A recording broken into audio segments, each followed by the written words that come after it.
The legal tampering period is underway, and NFL free agency frenzy has arrived. Teams are spending, rosters are changing, and the Chicago Bears have already made their first moves of the offseason. We'll break down what Ryan Poles has done so far, whether the strategy makes sense, and what it signals for the rest of free agency. But first, I have something I need to get off my chest. So buckle up. There is a rant coming up very soon. I'm Rob Schwartz with Bear Goggles On. Tonight with me is Justin Onayemi, my good friend and co-host. This is the Halas Huddle, where the Bears conversation never sleeps. Thank you, Rob, for the introduction. Good friend and co-host and co-ranter probably tonight. So I got one too.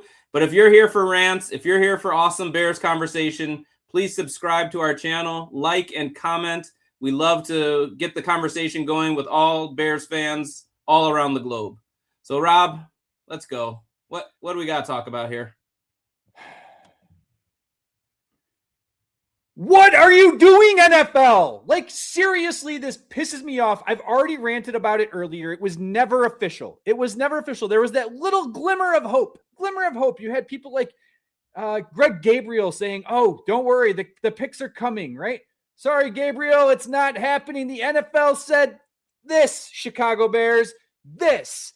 And it really pisses me off for many reasons. Not only because I'm a Bears fan and I want to see them have extra third-round pick this year. They definitely need it. But what makes me the most mad is, look, and I'm going to try to not make this political. So listen to this. If you think one way or the other, that's not what this is about. Not really. I mean, in the end, yes, it is. And I have my own views. This isn't a political podcast. I'm not going to truly go into them in depth. However, the NFL created a fucking rule. That rule was set in place. And they came up with some stupid BS reason, a little loophole that is in there to not give them these picks. And it makes absolutely no sense when you have Ian Cunningham, who literally left Chicago to go to Atlanta, saying, yeah, we kind of thought that they should be awarded the picks. You got Matt Ryan, who's never been a GM before, has never held a front office position. You think he is going to run the football operations? No, he came out and said many times, whoever is going to be in this GM role is going to be a GM like any other GM in the league. Give them the picks. And I know that they pushed and they said, oh, it can't be appealed. This is bullshit. You got egg on your face, NFL. You look stupid.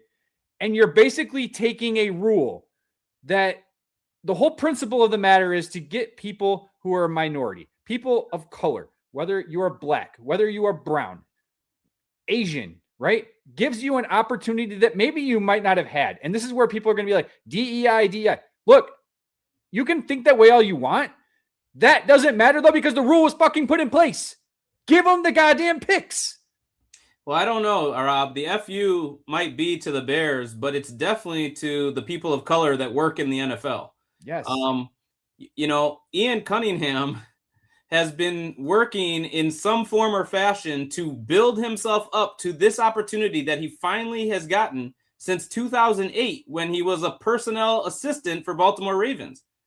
And let's be honest, the reason for the rule is very simple.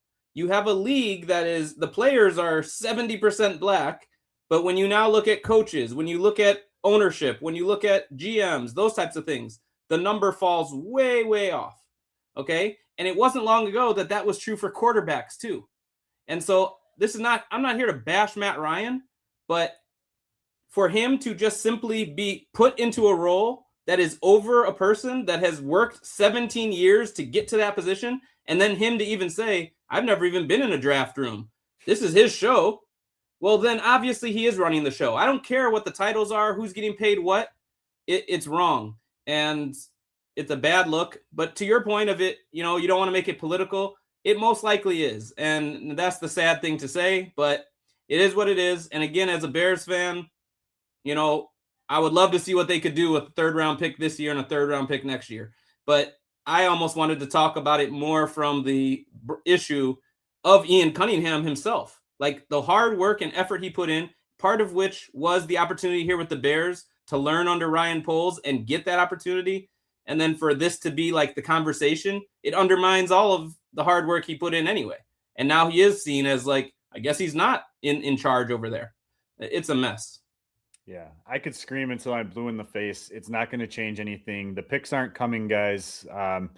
The draft is, a month and a half away. We're going to talk more draft stuff, but we are in the middle of free agency. So we're going to move on really quick and just address the guys who are coming back, right? There's, obviously some, extensions that or re-signings that could have taken place prior to free agency happening.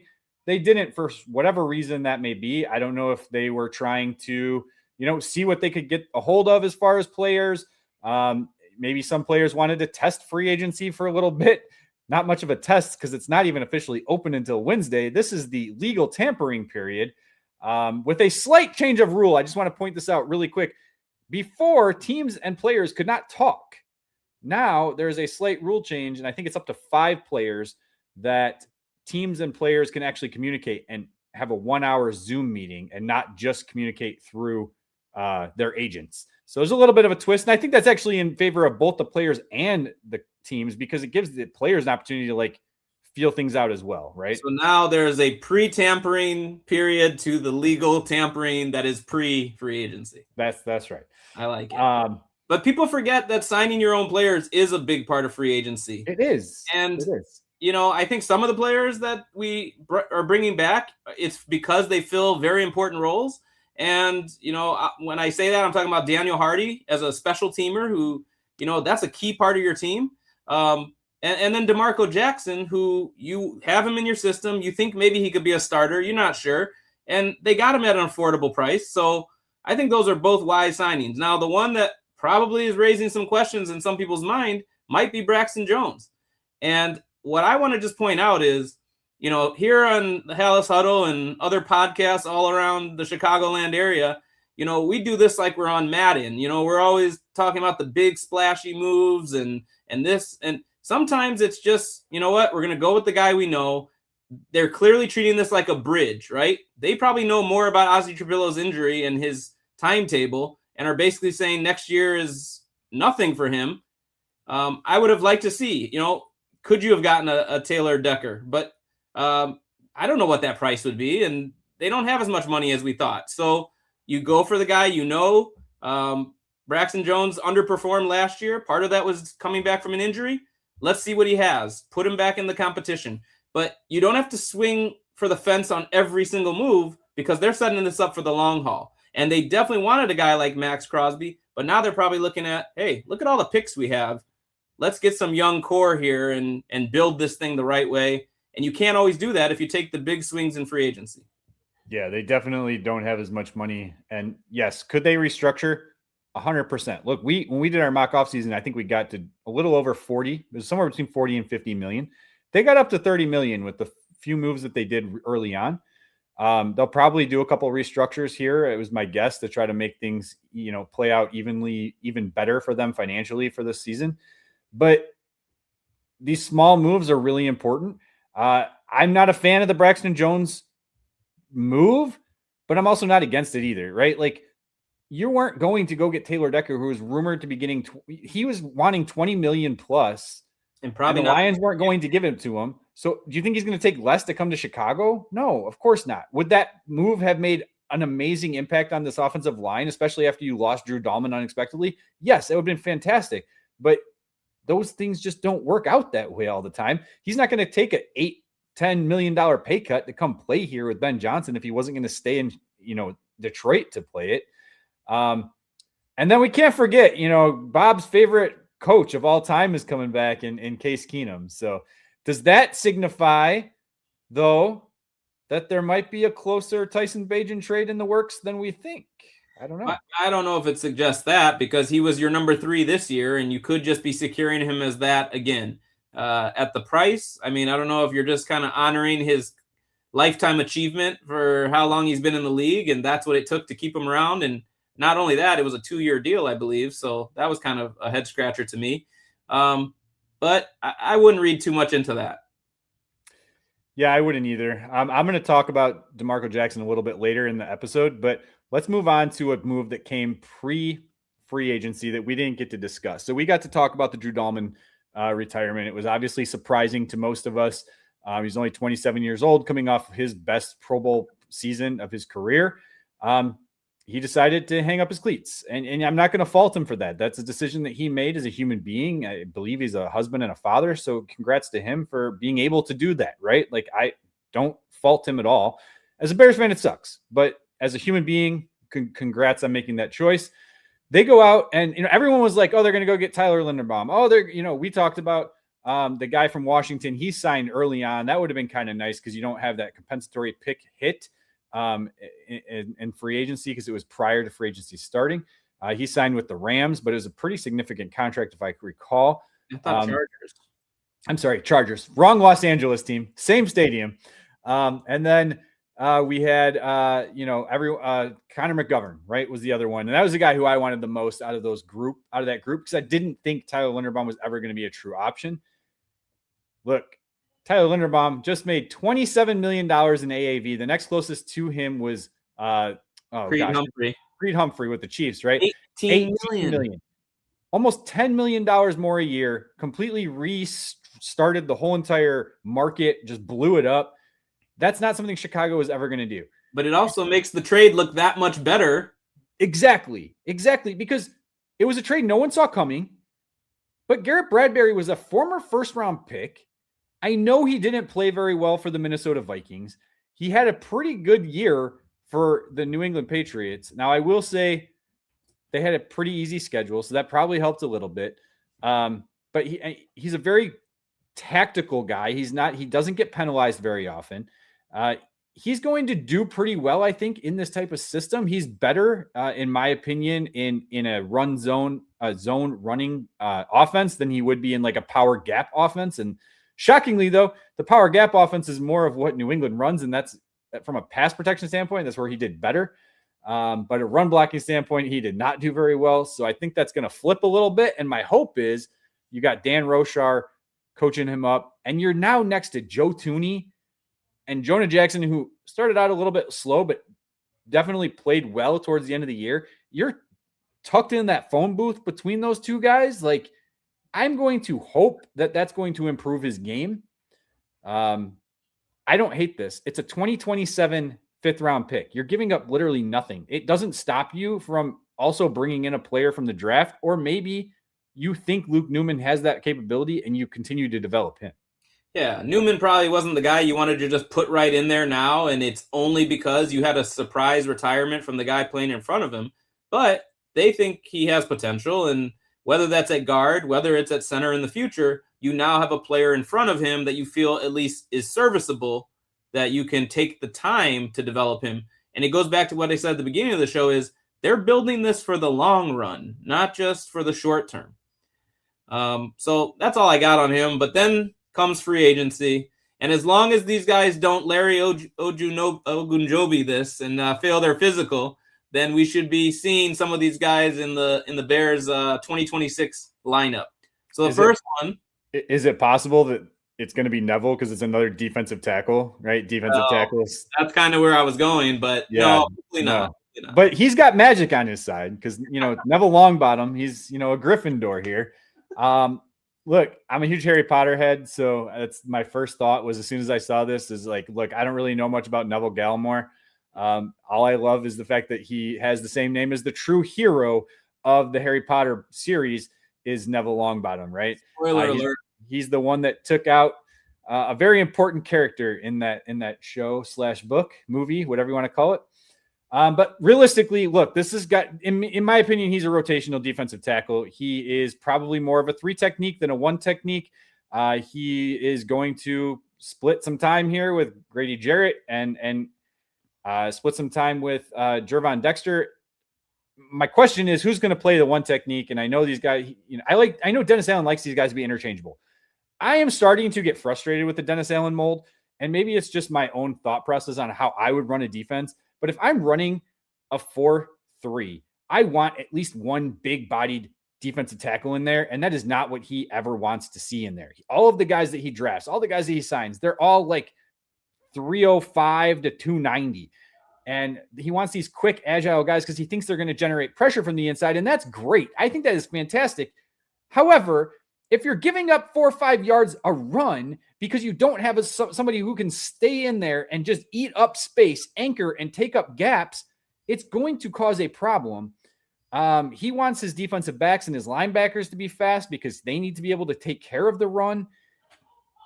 I like Dennis Allen, but I'm struggling with this concept here. And I think other Bears fans are struggling with it, not understanding his concept as well. I hope that they bring somebody else in. And I know people are saying the draft is an option, but I'm nervous that they're not going to bring in a Caden McDonald because he's just too big of a guy. Well, they're going to bring in somebody. I think that's going to be a position that they definitely hit in the draft, whether that's in round 1, in round 2, possibly round 3, but you might be stretching it at that point. But we talked about this before. They have many picks early on in this draft and can move up. It can move down and move back. So they're going to have some fluidity and flexibility. But I think, again, when you see Neville Gallimore for 2 years, $12 million, it wasn't Trey Hendrickson or, Khalil Mack or any crazy name at this high price. And that might have caught people off guard. And I'll be honest, as the names kept coming, it was kind of like a slow build-up crescendo, because by the end of the day, the next 2 guys we're going to talk about, I'm quite excited about those as names and the production we've seen. Whereas with Gallimore, I think you said it right. He's part of your rotation. Yeah. So the biggest name out of all of them is obviously Kobe Bryant, another young up-and-coming player, just won himself a Super Bowl ring with the Seattle Seahawks. He was originally a corner, kind of transitioned into being a safety. Not from an athletic standpoint, his RAS was really low from a corner standpoint. Now, obviously, that's going to jump up if you're a safety, most likely, because the corners are usually more athletic than the safeties. But he was in a 5 something. There's no way he's going from a 5 up to an 8 into the 9s being a safety in the RAS score. But he brings a ball hawk mentality. He had production. This is what I like. And this is what I tweeted out today. It seems like now, and I don't know if it's a shift from Addy Eberflus to Ben Johnson. That's my thinking here, is that Ryan Poles, he works with his coaches very well. He's not going to be hyper-focused as much on these RAS scores now. And he's going after guys with production. Now, Bryant had production in college in Cincinnati. Now he has production again here in Seattle. Again, 4 interceptions last year. I know it's not a lot compared to 7 that Kevin Byard had, but you got a young, faster guy. He's a better run defender than both Bryant and Brisker, in my opinion. I just think it's to me, it's a slight upgrade. It's not much, and it's going to be dependent on who they're going to bring in, because Dennis Allen likes those versatile safeties who can play both positions. So is Kevin Byard the guy they can bring back? I don't think it's going to be Brisker.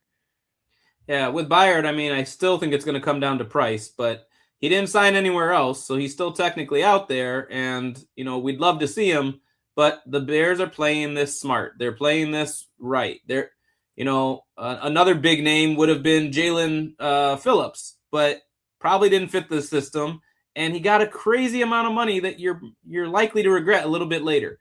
But with Kobe Bryant, I think you said something important there, which is back to the Dennis Allen likes versatility. We saw it with CJ Gardner-Johnson. He's a safety, but he had to play nickel a little bit. I could see the same thing here. You can disguise coverages a little bit, and Bears can have some guys with flexibility. But the number AAV he got was around what we said. We wouldn't want to go any higher on Byard, and he's 5 years younger, 6 years younger, something like that. So I think that's important.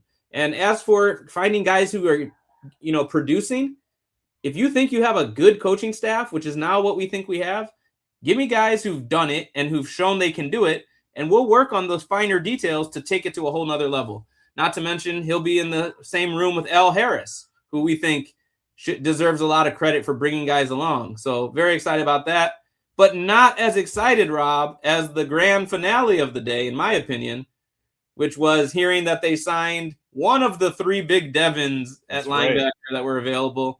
And they got Devin Bush. So tell us a little bit about him, and I'll let you know how I feel about him. Yeah, he, struggled a little bit early on in his career and kind of, rejuvenated that there with Cleveland last year. Another fast linebacker, right? RAS. He probably has a high RAS. I did not look that up, but I'm guessing he probably does. Very, very fast. This is going to be when I look at this, this either sets them up to take a linebacker late in the draft if they choose, or it means they're not even going to have to look at linebacker because it depends on the injury situation with TJ Edwards and with Noah Sewell. Like if both of those guys are physically able to come back at the beginning of the year, then they should be fine at the linebacker position because now you got Bush and you got DeMarco Jackson, like two really, really fast guys there to play in the middle. It'll be interesting to see how this plays out, but it again sets them up for the draft to go best player available. I just don't foresee them going linebacker early. Yeah, I mean, with DeMarco Jackson, it's kind of a smaller sample size, in my opinion, but I like the way he played in coverage, and that's something with Devin Bush. He had 3 interceptions this past season. I want to say 8 pass breakups, so he was active there, but also quite a few tackles for loss, and coming in and finding gaps and getting into the backfield, whether it's at running backs and stopping them behind the line. Basically, again, I think the key was we need to get faster and at linebacker. We need to get more speed in the defensive backfield. And these early moves are indicating that they're doing that. So I was really excited to see that. And to me, they got him at a reasonable price. It came out to 3 years, 30 million, 10 million AAV. And basically it's kind of like a 2-for-1 or 2 in, and you can get out in the 3rd year. But we're hoping that you're not going to want to, because his production is now starting to look like what you expected when he came out of college, even though, as you said, he kind of started slow. Maybe you're going to get his best years. I believe he's 26, is it? Yeah, I believe so. I think he's 26. So hopefully you are getting him. Might be 27. Maybe 27. I'm sorry I didn't have that pulled up. Either way, they got younger. 27. They got faster. And here's the key part, right? You got rid of Edmonds. You saved $15 million, right? They just brought in 2 linebackers for the cost of Edmonds. It's basically the same thing that they did when they got rid of Roquan Smith, and they brought in 2 linebackers at the same price in TJ Edwards and Tremaine Edmonds, right? So that's there. And then I want to throw this out because you mentioned it with the coverage stuff. Nick Whalen posted this on Twitter. According to stats, right, 2025 linebacker passer rating allowed, minimum of 140 coverage snaps. Number 1, DeMarco Jackson. Number 2, Devin Bush. All right.